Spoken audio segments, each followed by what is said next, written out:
Professor Vextara stood at the front of her classroom, her tall crystalline body catching the light from 3 different suns that shone through the massive windows of the Galactic Academy. Her blue-tinted skin sparkled as she moved, and her 4 arms gestured gracefully while she organized her teaching materials. She had been teaching here for over 300 years, and every day still filled her with pride. The Academy was the most important school in the entire galaxy. Only the smartest beings from hundreds of different worlds could come here to learn. The building itself was enormous, with towers that reached up into the clouds and classrooms that could hold thousands of students. Flying vehicles moved between the towers like busy insects, carrying students and teachers from one class to another. Vextara taught puzzle theory, which was considered one of the hardest subjects in the galaxy. Her students were usually brilliant creatures who had already spent decades studying on their homeworlds before coming here. There were the tall, thin Zephyrians with their massive brains, the rock-like granite people who could think for centuries without stopping, and the floating mist beings who could process millions of thoughts at once. Today was different, though. Today, the first group of humans was arriving. Vextara had heard about humans, of course. Everyone in the galaxy had heard about the strange new species that had only recently learned to travel between stars. They lived on a small blue planet called Earth, far out on one of the galaxy's spiral arms. Most professors at the Academy thought humans were barely intelligent at all. They lived for less than 100 years, Professor Kelmar had said during their last faculty meeting. How could they possibly learn anything useful in such a short time? I heard they make decisions based on feelings instead of logic, added Professor Nexus, her metal body clicking with disapproval. Emotions have no place in true intelligence.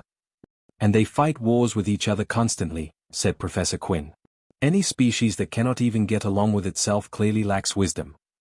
Vextara had agreed with all of this. Humans seemed like a waste of time. But the Galactic Council had decided to give them a chance, so here they were. The classroom door slid open with a soft hiss, and the human exchange students walked in. Vextara counted them quickly, there were 12 in total. Most of them looked like what she expected from the descriptions she had read. They were small compared to most galactic species, with soft skin and hair on their heads. They moved nervously, looking around at the other students with wide eyes. But one human was very different from the others. It was tiny, even by human standards. Vextara realized with shock that it was a child, a little girl with light brown hair tied back in what humans called a ponytail. She wore a simple blue dress and carried a small backpack covered in colorful pictures of Earth animals. The child walked into the classroom with no fear at all. While the adult humans stayed close together near the back, the little girl marched right up to the front and sat down in the first row. She smiled up at Vextara with bright green eyes full of curiosity. Vextara stared down at her in complete confusion. Why would humans send a child to the most advanced educational institution in the galaxy? It made no sense at all. Excuse me, Vextara said, her voice echoing strangely in the large room. Little human, I think you may be in the wrong place. This is advanced puzzle theory, not a daycare center. The other students, beings who had studied for decades or even centuries, turned to stare. Some of them made sounds that Vextara recognized as laughter in their various species. A few of the older humans looked embarrassed and started to get up, probably to collect their lost child. But the little girl just kept smiling. I'm Emma Thompson, she said in a clear, confident voice. I'm supposed to be here. I like puzzles. Vextara's 3 eyes blinked slowly. Child, these are not simple puzzles. These are complex mathematical and logical problems that challenge the greatest minds in the galaxy. Some of my students have been preparing for these lessons for longer than your entire species has existed. Emma nodded seriously. That sounds really interesting. I've never met anyone who was older than my whole species before. What kind of puzzles do you teach? The innocence in the child's voice made Vextara pause. There was something about Emma that was different from what she had expected. The girl showed no fear, no awareness that she was completely out of place. Instead, she seemed genuinely excited to be there. Very well, Vextara said finally. Since the Galactic Council has approved this exchange program, I suppose you may observe. But I want no interruptions from you, little human. These lessons are far beyond your capability to understand. Emma's eyes lit up with joy. Thank you. I promise I'll be good. Vextara turned to address the full class. The room held over 200 students from 4 to 7 different worlds. There were beings made of living crystal, creatures that looked like walking trees, and others that seemed to be made entirely of light and energy. All of them had come here because they were the smartest individuals their species had to offer. Welcome to Advanced Puzzle Theory, Vextara announced, her voice carrying clearly to every corner of the vast room. Today we begin a journey that will challenge everything you think you know about intelligence, logic, and problem-solving. I expect greatness from each of you. She looked down at little Emma, who was sitting perfectly still with her hands folded neatly on her desk, and shook her head slightly. This was going to be interesting indeed. Professor Vextara activated the main display screen with a wave of her crystalline hand.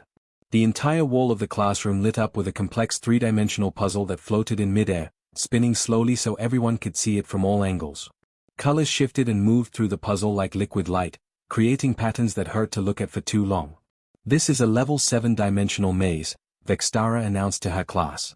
It requires understanding of 17 different logical frameworks, precise mathematical calculations, and the ability to think in 11 dimensions simultaneously. The students throughout the classroom sat up straighter.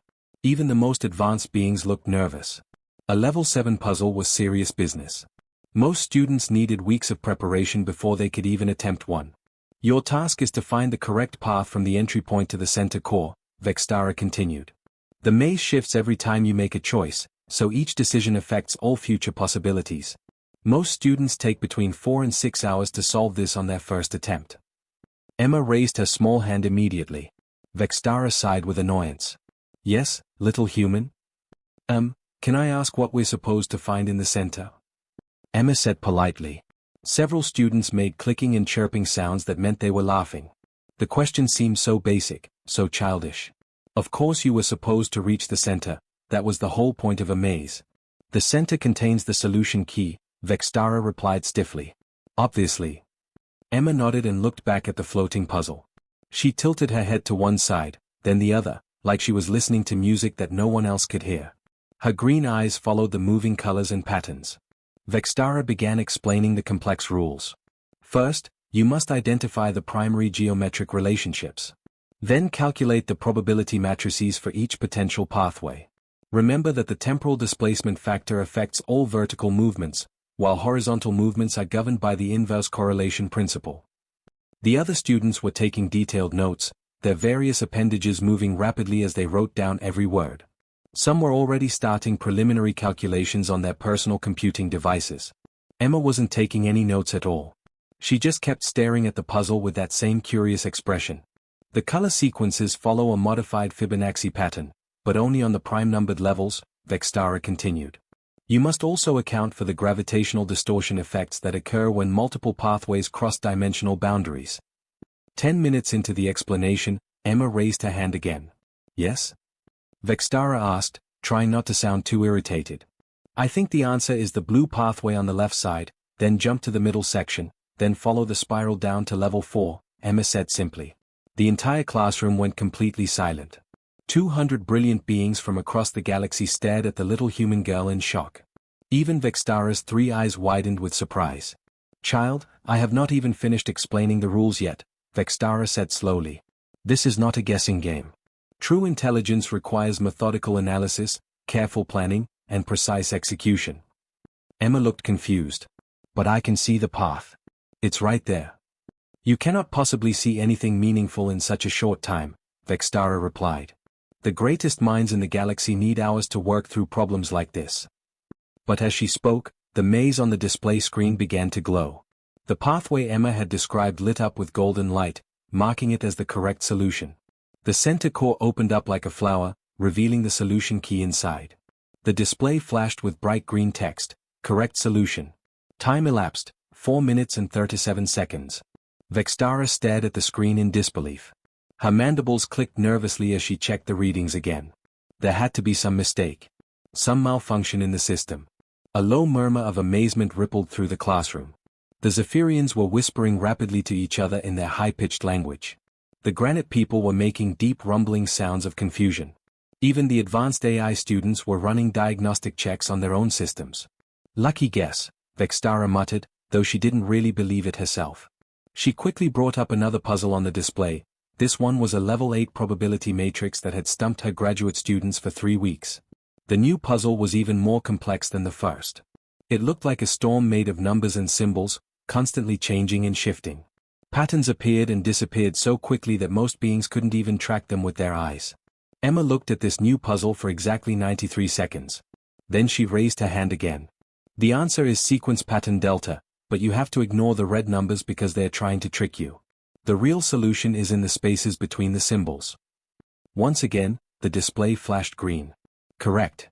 This time, the silence in the classroom was even deeper. Some students had stopped breathing entirely. Others were making small noises of distress as their understanding of intelligence was turned upside down. Vextara brought up a third puzzle. Then a fourth. Then a fifth. Emma solved each one faster than the last. Problems that should have taken days of careful study were disappearing under her bright green gaze in mere minutes. She approached each challenge with the same cheerful curiosity, as if she was playing a simple game instead of tackling the most difficult intellectual challenges in the known galaxy.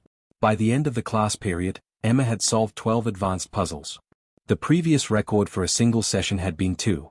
As the other students filed out in stunned silence, Vextara remained at her desk, staring at the little human girl who was packing up her colorful backpack as if nothing unusual had happened at all. Something was very, very wrong with everything Vextara thought she knew about intelligence. That night, Professor Vextara could not sleep. She sat in her crystalline chamber, replaying the holographic recordings of Emma's performance over and over again. The soft blue light from her skin cast dancing shadows on the walls as she watched the little human girl solve puzzle after puzzle with impossible speed. Vextara had studied intelligence for 3 centuries. She knew every theory, every method, every approach that had ever been discovered across the galaxy. But what Emma was doing made no sense according to any of those rules.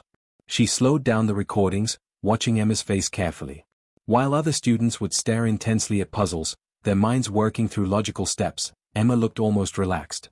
Her eyes would move in strange patterns, sometimes focusing on parts of the puzzle that seemed completely unimportant. She would tilt her head, or tap her finger on her desk, or even hum quietly to herself. Most disturbing of all, Emma would sometimes smile while looking at the puzzles, as if she was seeing something beautiful instead of a complex problem to solve. The next morning, Vextara arrived at class early. She found Emma already there, sitting in the front row and drawing pictures in a notebook. The drawings were simple: flowers, trees, and what looked like her family back on Earth. "Emma," Vextara said, trying to keep her voice calm. "May I speak with you?" The little girl looked up with those bright green eyes. "Of course. Did I do something wrong yesterday?" "No, you did not do anything wrong," Vextara replied, though she wasn't entirely sure that was true. "I am curious about how you solved the puzzle so quickly. Can you explain your method to me?" Emma closed her notebook and thought for a moment. "I don't really have a method. I just look at them and try to understand what they want." "What they want?" Vextara repeated. "Puzzles do not want anything. They are mathematical constructs, logical problems to be solved through systematic analysis." Emma shook her head. "But they do want something. Every puzzle is trying to tell a story, or show a pattern, or teach something new. When I look at them, I try to listen to what they are saying." Vextara's 3 eyes blinked slowly. "You listen to puzzles?" "Not with my ears," Emma explained patiently. "With my feelings. Like yesterday, that first maze was lonely. It had been waiting for someone to understand its path for a really long time. All those twists and turns weren't meant to confuse people, they were meant to show something beautiful. When I saw that, the solution became obvious." This made no sense to Vextara at all. "Intelligence cannot be based on feelings, child. True thinking requires logic, mathematics, and careful reasoning. Emotions only interfere with proper analysis." Emma looked genuinely confused. "But why can't you use both? When I feel curious about something, my brain finds connections it wouldn't find if I was just following rules. And when I'm happy about a puzzle, I can see patterns that I miss when I'm worried about being wrong." "Because," Vextara said firmly, "emotions are unreliable. They change without reason. They cannot be measured or controlled. Every advanced species in the galaxy has learned to suppress emotional thinking in favor of pure logic." "That sounds really sad," Emma said quietly. The simple words hit Vextara like a physical blow. She had never thought of logical thinking as sad before. It was efficient, reliable, and precise. Those were good things, weren't they? "Tell me more about how you approach the puzzles," Vextara said, changing the subject. Emma brightened up immediately. "Well, I don't try to solve them step by step like everyone else does. Instead, I imagine what it would feel like to be inside the puzzle. Like, if I was a piece of light traveling through that maze, where would I want to go? What would feel right?" She pulled out her notebook and showed Vextara one of her drawings. It was the dimensional maze from yesterday, but drawn as if it was a living creature with a friendly face. See, the maze wasn't trying to be difficult. It was just shy. It wanted someone to find its heart, but it was afraid of being hurt, so it made all those complicated passages to protect itself. Once I understood that, I could see which path would make it feel safe. Vextara stared at the drawing. It was completely unscientific, utterly illogical, and absolutely ridiculous. But somehow, looking at Emma's picture, she could almost see what the little girl meant. This is impossible, Vextara muttered. Intelligence does not work this way. Maybe your kind of intelligence doesn't work this way, Emma said gently. But human intelligence might be different. We don't live very long like you do, so we have to figure things out quickly. And we're always dealing with feelings and changes and surprises, so our brains got good at handling lots of different kinds of information at once. As other students began to arrive for class, Vextara watched them carefully. The Zephyrians moved with mechanical precision, their thoughts organized in perfect logical sequences. The Granite people considered each step for long minutes before acting. The AI students processed information in neat, orderly patterns. All of them followed the same basic approach: break down the problem, analyze each piece separately, and build up a solution step by step. It was the method that every advanced civilization had developed independently. It was the foundation of all higher learning in the galaxy. But Emma did something completely different. She looked at problems as whole living things, used her emotions as tools for understanding, and made intuitive leaps that seemed to come from nowhere. And she was faster and more accurate than any of them. For the first time in 3 centuries, Professor Vextara began to wonder if everything she knew about intelligence might be wrong. Word about the remarkable human child spread through the Galactic Academy like wildfire. By the end of the week, professors from every department were talking about Emma Thompson. Some claimed it was impossible, others insisted there must be some kind of trick or technology helping her. But everyone wanted to see for themselves. Professor Kelthon was the first to arrive at Vextara's classroom uninvited. He was ancient even by galactic standards, his rocky body worn smooth by countless centuries of deep thinking.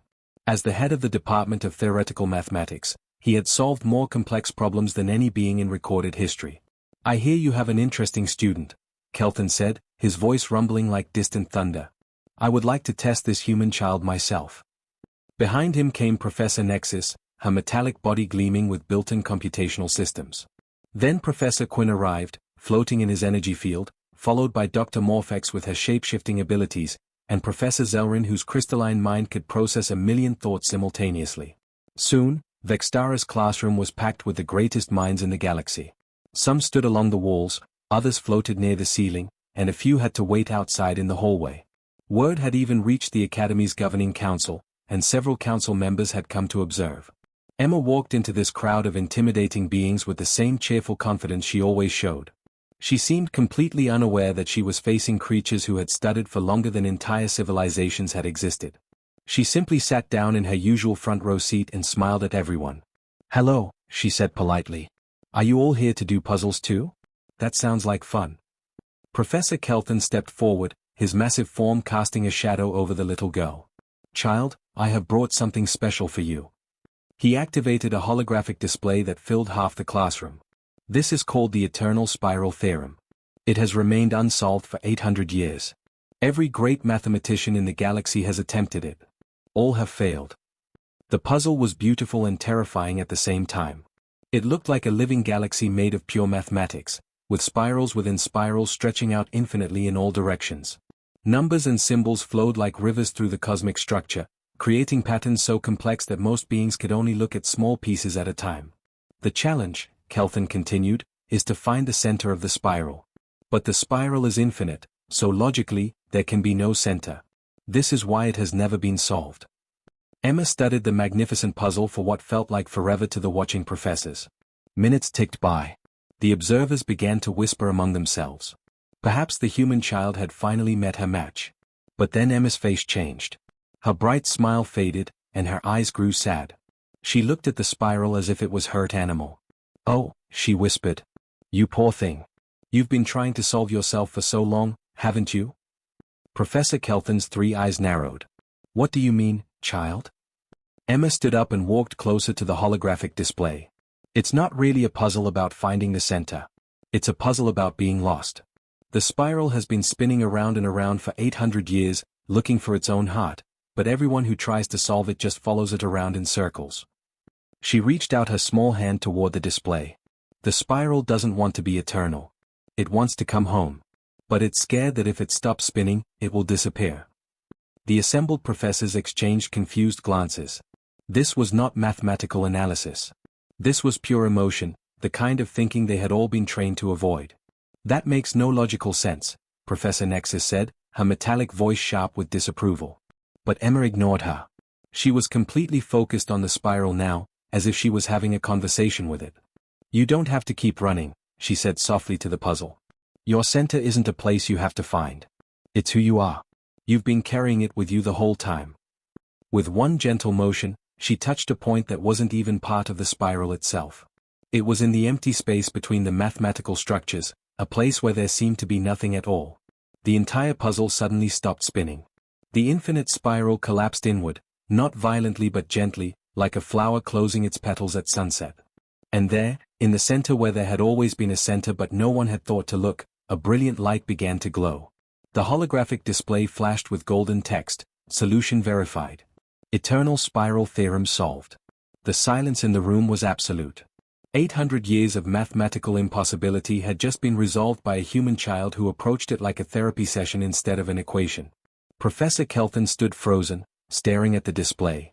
His ancient mind struggled to process what had just happened. How? He whispered. Emma turned back to face the crowd of professors, her usual bright smile returning. It wasn't really a math problem. It was a feelings problem. The spiral was lonely and scared, just like people get sometimes. Once I helped it understand that it was already whole, it could stop running and just be itself. Professor Quinn floated forward, his energy field crackling with agitation. This is impossible. Intelligence does not work this way. Problems cannot be solved with emotional conversations. But I did solve it, Emma pointed out reasonably. And it seems happy now. Indeed, the center of the former spiral was glowing with warm, peaceful light, as if it was finally at rest after centuries of searching. The greatest minds in the galaxy stood speechless, forced to confront a truth that challenged everything they thought they knew about thinking itself. The news of Emma's incredible achievement spread across the galaxy faster than light itself. Within hours, beings from thousands of worlds were watching recordings of the moment she solved the eternal spiral theorem. Academic institutions everywhere were in chaos as professors tried to understand what they had witnessed. But Professor Vextara knew this was only the beginning. Deep in the Academy's most secure archives, there existed one final test, a puzzle so legendary that most beings didn't even believe it was real. It was called the Paradox of Infinite Minds, and according to ancient records, it had been created by the first civilization to achieve galactic consciousness over 10,000 years ago. The puzzle was considered impossible not because it was mathematically complex, but because it required understanding consciousness itself. Every being who had ever attempted it had been driven to madness or given up in despair. It sat in the archives like a sleeping monster, waiting for someone foolish enough to wake it. 3 days after Emma solved the eternal spiral theorem, the Academy's High Council made an unprecedented decision. They would allow the human child to attempt the paradox of infinite minds. If she failed, at least they would have tried everything. If she succeeded, well, nobody really knew what would happen then. The great ceremonial hall of the Academy had never seen such a gathering. Representatives from every major species in the galaxy were present, either in person or through quantum communication links. The chamber was so packed that beings were floating in midair or clinging to the walls just to find space. Emma walked into this crowd of thousands with her usual cheerful confidence, carrying her small backpack and wearing a simple yellow dress. She looked incredibly tiny in the vast hall, like a single flower in a field of giants. At the center of the room stood an ancient crystalline structure that hummed with mysterious energy. This was the housing for the Paradox of Infinite Minds. As Emma approached, the crystal began to glow, and suddenly the air around it filled with swirling equations and impossible geometries. The puzzle was unlike anything anyone had ever seen. It didn't look like a problem to be solved, it looked like a living thing made of pure thought. Countless minds seemed to be trapped within it, all thinking the same thoughts over and over again in perfect synchronization. Their combined mental energy created a pattern so complex that it hurt to look at directly. This is the ultimate test of intelligence, announced the High Council speaker, an ancient being whose species had been studying consciousness since before humans existed. The paradox contains the combined thoughts of 10 trillion minds, all trying to understand themselves. But because they all think identically, they cannot see beyond their own limitations. The challenge is to free them from their eternal loop. Emma stared at the swirling mass of trapped consciousness for a long time. This was the first puzzle that didn't make her smile. Instead, tears began to form in her green eyes. "They are so lonely," she whispered, her voice somehow carrying clearly through the massive hall. "All those minds, but they are really just one mind copied over and over. They want to be different, but they don't know how." She walked closer to the crystal structure, and the trapped minds seemed to sense her presence. The swirling patterns became more agitated, reaching toward her like hands seeking help. "The problem isn't that there are too many minds," Emma said, her voice growing stronger. "The problem is that there aren't enough different kinds of thinking. They're all so smart, but they're smart in exactly the same way." The assembled observers leaned forward, straining to understand what she meant. Professor Vextara felt her crystalline heart beating faster as she watched the little girl approach the greatest mystery in galactic history. Emma reached out and touched the crystal surface. Immediately, the trapped mind's thoughts flooded into her consciousness. For a terrifying moment, the observers thought she might be overwhelmed and lost forever, just like all the others who had tried before her. But Emma didn't fight against the flood of identical thoughts. Instead, she did something nobody expected: she began to sing. It was a simple song, something she had learned on Earth about rain and sunshine and flowers growing. The melody was nothing special, just a child's tune. But as her voice rose through the hall, something miraculous began to happen. The trapped minds, who had been thinking the same mathematical thoughts for 10,000 years, suddenly heard something completely new. Music. Emotion. A different way of understanding the world that had nothing to do with logic or analysis. One by one, the minds began to change. They started thinking about the song instead of equations. Some imagined colors they had never seen. Others remembered feelings they had forgotten. A few began to dream of things that didn't exist yet but might someday. As each mind became different from the others, the paradox began to collapse. The infinite loop of identical thinking was broken by the simple introduction of diversity.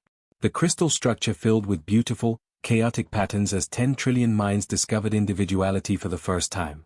When Emma's song ended, the crystal had transformed into something like a galaxy of lights, each one representing a unique consciousness now free to think its own thoughts. The silence in the great hall was profound. Then, slowly, applause began. Not the polite recognition given to academic achievements, but something deeper, the sound of beings whose entire understanding of intelligence had just been revolutionized. Professor Vextara approached Emma, her 3 eyes bright with unshed tears.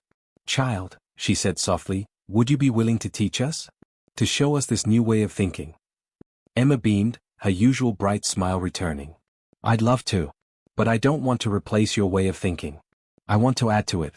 Learning is so much more fun when everyone thinks differently." As word of this breakthrough spread across the galaxy, everything began to change. The age of pure logic was ending, and the age of diverse intelligence was beginning. And it all started with one little human girl who dared to solve problems with her heart.